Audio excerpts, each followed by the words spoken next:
Hello दोस्तों, कैसे हैं आप सब। उम्मीद करता हूं कि सभी अच्छे होंगे। मैं advocate Sameer Ahmad.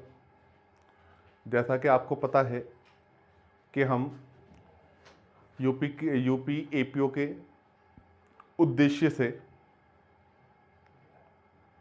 Crash course का प्रारंभ क्या हुआ है, जिसमें हमारा भारतीय साक्ष्य अधिनियम 1872 चल रहा है और जिसकी वीडियोस नियमित आ रही हैं और आती रहेंगी। आशा करता हूं कि सभी लोग अच्छे से अपनी तैयारी कर रहे होंगे और इस वीडियो से लाभान्वित हो रहे होंगे। जैसा कि हम जानते हैं, हम डिस्कस कर रहे हैं भारतीय साक्ष्य अधिनियम की धारा 3 को, जो कि निर्वचन खंड है। इससे पहले हमने न्यायालय को, तथ्य को, सुसंगत तथ्य को, विवादित तथ्य को, साक्ष्य को, दस्तावेज को, इन्हें जो है हमने डिस्कस कर लिया था। आज हम बात करेंगे साबित, ना साबित, साबित नहीं हुआ और भारत की। आज हम 4 परिभाषाओं को समझने का प्रयत्न करेंगे, समझने की कोशिश करेंगे। तो सबसे पहले हम बात करते हैं साबित की। तो इसमें कहा गया कि कोई तथ्य साबित हुआ कहा जाता है जब न्यायालय अपने समक्ष के विषयों पर विचार करने के पश्चात या तो यह विश्वास करे कि उस तथ्य का अस्तित्व है। क्या कहा कि कोई तथ्य साबित हुआ कहा जाता है जब न्यायालय अपने समक्ष के विषयों पर विचार करने के पश्चात या तो यह विश्वास करे कि उस तथ्य का अस्तित्व है या उसके अस्तित्व को इतना अधिसंभाव्य समझे कि उस विशिष्ट मामले की परिस्थितियों में किसी प्रज्ञावान व्यक्ति को इस अनुमान पर कार्य करना चाहिए कि उस तथ्य का अस्तित्व है। कोई तथ्य साबित हुआ कहा जाता है जब न्यायालय अपने समक्ष के विषयों पर विचार करने के पश्चात या तो यह विश्वास करे कि उस तथ्य का अस्तित्व है, यानी कि न्यायालय के सामने जितने भी विषय हैं, विवादग्रस्त विषय जो भी हैं, जो मामले हैं, जो भी विषय हैं, उन पर विचार करने के बाद या तो न्यायालय यह विश्वास करे कि उस तथ्य का अस्तित्व है या उसके अस्तित्व को इतना अधिसंभाव्य समझे कि उस विशिष्ट मामले की परिस्थितियों में किसी प्रज्ञावान व्यक्ति को इस अनुमान पर कार्य करना चाहिए कि उस तथ्य का अस्तित्व है। सबसे पहले हम जानने की कोशिश करेंगे ये प्रज्ञावान व्यक्ति कौन है। तो प्रज्ञावान व्यक्ति से तात्पर्य है एक साधारण बुद्धि वाले व्यक्ति से, कॉमन प्रूडेंट मैन से। एक साधारण बुद्धि वाले व्यक्ति को प्रज्ञावान व्यक्ति कहते हैं, या दूसरे शब्दों में हम कह सकते हैं ऐसा व्यक्ति जो व्यवहारिक बातों में विवेकपूर्ण या समझदार होता है। व्यवहारिक बातों में विवेकपूर्ण या समझदार होता है, वो क्या है? प्रज्ञावान व्यक्ति है। यानी कि आम भाषा में, साधारण बोलचाल की भाषा में अगर जो हम बात करेंगे तो क्या है कि प्रज्ञावान व्यक्ति कौन है? एक साधारण बुद्धि वाले व्यक्ति को जो है प्रज्ञावान व्यक्ति कहते हैं। तो यहां पर कहा कि कोई तथ्य साबित हुआ कहा जाता है जब न्यायालय अपने समक्ष के विषयों पर, यानी कि न्यायालय के समक्ष जितने भी विषय हैं, याद रखना यहां पर साक्ष्य शब्द यूज नहीं हुआ, यहां पर शब्द यूज हुआ विषयों। जब हम साक्ष्य अधिनियम में की धारा 3 में साक्ष्य की परिभाषा को पढ़ते हैं तो साक्ष्य की परिभाषा को के लिए यह कहा जाता है कि यह त्रुटिपूर्ण है, क्योंकि वहां पर 2 तरह के साक्ष्य हैं, मौखिक साक्ष्य और दस्तावेजी साक्ष्य। और बहुत सारी चीजें जो हैं वो साक्ष्य के अंतर्गत समाहित नहीं है, जैसे स्वीकृति, सुसंगति। इन चीजों को जो है साक्ष्य की परिभाषा में समाहित नहीं किया है। इसलिए साक्ष्य अधिनियम की साक्ष्य की परिभाषा को जो है त्रुटिपूर्ण माना जाता है। लेकिन ये त्रुटि दूर हो जाती है जब साक्ष्य की परिभाषा को हम साबित के साथ पढ़ेंगे। तो क्या कहा कि जब वे कोई तथ्य साबित हुआ कहा जाता है जब न्यायालय अपने समक्ष के विषयों पर विचार करने के पश्चात या तो यह विश्वास करे कि उस तथ्य का अस्तित्व है। तो यहां पर शब्द यूज हुआ है विषयों के। अब विषयों के अंदर स्वीकृति भी आ सकती है, संस्वीकृति भी आ सकती है, कोई भौतिक साक्ष्य भी है, यानी जो भी न्यायालय के सामने पेश किया जाता है तो उसके आधार पर, तो यहां पर कहीं ना कहीं जो साक्ष्य की त्रुटिपूर्ण परिभाषा है उसकी त्रुटि जो है यहां पर आकर जो है दूर हो जाती है। वहीं पर ये दूसरी परिभाषा शुरू होती है ना साबित।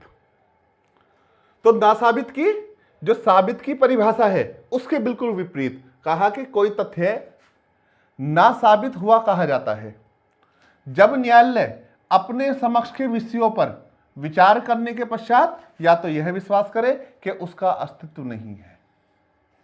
यानी कि न्यायालय के सामने जितने भी विषय प्रस्तुत किए गए हैं उन विषयों पर विचार करने के पश्चात न्यायालय यह विश्वास करे कि उसका अस्तित्व नहीं है या उसके अनअस्तित्व को, यानी कि अस्तित्व ना होने को इतना अधिसंभाव्य समझे कि उस विशिष्ट मामले की परिस्थितियों में किसी प्रज्ञावान व्यक्ति को इस अनुमान पर कार्य करना चाहिए कि उस तथ्य का अस्तित्व नहीं है। यानी कि साबित के बिल्कुल विपरीत है ना साबित। क्या कहा कि कोई तथ्य ना साबित हुआ कहा जाता है जब न्यायालय अपने समक्ष विषयों पर विचार करने के पश्चात या तो यह विश्वास करे कि उसका अस्तित्व नहीं है या उसके अनअस्तित्व को इतना अधिसंभाव्य समझे कि उस विशिष्ट मामले की परिस्थितियों में किसी प्रज्ञावान व्यक्ति को इस अनुमान पर कार्य करना चाहिए कि उसका अस्तित्व नहीं है। मैं बता दूं, यहां जो हम पढ़ रहे हैं यहां पीटी के उद्देश्यों से, प्रीलिम्स एग्जाम के उद्देश्य से पढ़ रहे हैं। कभी मेंस का मौका मिलेगा तो इसे विस्तार पूर्वक समझाऊंगा कि किस तरीके से अधिसंभावना के आधार पर, संभाव्यता के आधार पर जाता है, ना कि न्यायालय निश्चयात्मकता के आधार पर फैसला देता बल्कि संभावनाओं के आधार पर, युक्ति संदेह से परे के आधार पर। इसके बाद तीसरी परिभाषा आती है साबित नहीं हुआ। तो कहा कि कोई तथ्य साबित नहीं हुआ कहा जाता है जब ना तो वह साबित किया गया हो और ना ही ना साबित। यानी कि ना साबित नहीं हुआ क्या कहेंगे, ऐसा कोई भी तथ्य है जो ना तो साबित किया गया हो और ना साबित किया गया हो, तो वो क्या कहलाता है, साबित नहीं हुआ। यानी कि जब सत्य और असत्य, सच और झूठ, जब सत्य और असत्य तथ्य एक दूसरे से इस प्रकार मिले हों कि उन्हें अलग नहीं किया जा सकता, जब सत्य और असत्य तथ्य एक दूसरे से इस प्रकार मिले हुए हों कि उन्हें पृथक नहीं किया जा सकता, तो वह तथ्य साबित नहीं हुआ कहा जाता है। यानी कि जब सत्य और असत्य तथ्य एक दूसरे से इस प्रकार मिले हों कि उन्हें पृथक नहीं किया जा सकता, तो यह कहा जाता है कि वह तथ्य साबित नहीं हुआ। याद रखना, साबित नहीं हुआ इसका मतलब यह नहीं है कि वो तथ्य मिथ्या है, वो तथ्य झूठा है, बल्कि ऐसा नहीं है, बल्कि वो साबित नहीं हुआ, साबित नहीं कर पाए।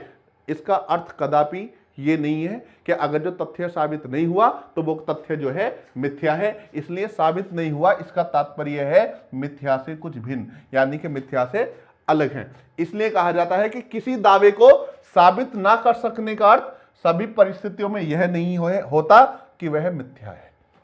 अगर जो किसी तथ्य को साबित नहीं किया गया है या वो तथ्य साबित नहीं हुआ है तो उसका अर्थ कदापि यह नहीं है कि वो तथ्य जो है मिथ्या है। एक केस आया नवल किशोर सोमानी, पूनम सोमानी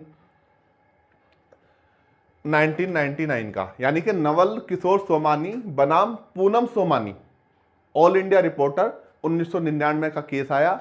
आंध्र प्रदेश हाई कोर्ट ने जो है यह कहा कि यदि एक तथ्य साबित नहीं हुआ है तो इसका तात्पर्य यह नहीं है कि यह तथ्य असत्य या गलत है। दोबारा बता रहा हूं कि नवल किशोर सोमानी बनाम पूनम सोमानी के वाद में जो है आंध्र प्रदेश उच्च न्यायालय ने यह अभी निर्धारित किया था कि यदि एक तथ्य साबित नहीं हुआ है तो इसका अर्थ यह नहीं है कि यह तथ्य असत्य या गलत है। अगर जो कोई तथ्य साबित नहीं हुआ है तो इसका अर्थ यह नहीं है कि यह तथ्य असत्य या गलत है। इसके बाद अगली परिभाषा है भारत, और इसमें कह दिया कि भारत के अंतर्गत जम्मू कश्मीर राज्य के सिवाय भारत का राज्य क्षेत्र अभिप्रेत है। यानी कि भारतीय साक्ष्य अधिनियम की धारा 3 में जो निर्वचन खंड में भारत शब्द को जो परिभाषित किया गया है, तो यहां पर भी क्या करा, संकुचित परिभाषा को अपनाया है और यह कह दिया गया कि भारत के अंदर जम्मू कश्मीर राज्य नहीं है। इस प्रकार आज हमारी धारा 3 यानी कि निर्वचन खंड जो है वो कंप्लीट हो चुका है। अब हमारी वीडियो जो है सेक्शन 4 पर आएगी, इसलिए अच्छे से पढ़ते रहें, मेहनत करें, अपने लक्ष्य की ओर निरंतर अग्रसित रहें। आप जो है जब आप प्रयत्नशील रहेंगे, प्रयासरत रहेंगे, देखिए आपको मैं बताता हूं कि परिंदों को नहीं दी जाती तालीम उड़ानों की, परिंदों को नहीं दी जाती तालीम उड़ानों की, वो खुद ही तय करते हैं मंजिल आसमानों की। परिंदों को नहीं दी जाती तालीम उड़ानों की, वो खुद ही तय करते हैं मंजिल आसमानों की, और रखते हैं जो हौसला उड़ जाने का, उन्हें परवाह नहीं होती गिर जाने की। इसलिए निरंतर प्रयत्नशील रहें, मेहनत करते रहें, कठिन परिश्रम करें, चीज़ों को समझें, कंसेप्ट को क्लियर करते हुए पढ़ें। उम्मीद करता हूं इससे कुछ फ़ायदा हो रहा होगा। इसलिए चैनल को ज़्यादा से ज़्यादा सब्सक्राइब करें, और जब चैनल को सब्सक्राइब करें तो बेल आइकन दबाना ना भूलें, बेल आइकन का बटन जो है दबाना ना भूलें, जिससे हमारी जो भी नई वीडियोस आएंगी उनका नोटिफिकेशन आपको प्राप्त होता रहेगा। वीडियो को ज़्यादा से ज़्यादा शेयर करें, लाइक करें। इसी के साथ मिलते हैं अगली वीडियो में। जय हिंद, जय भारत।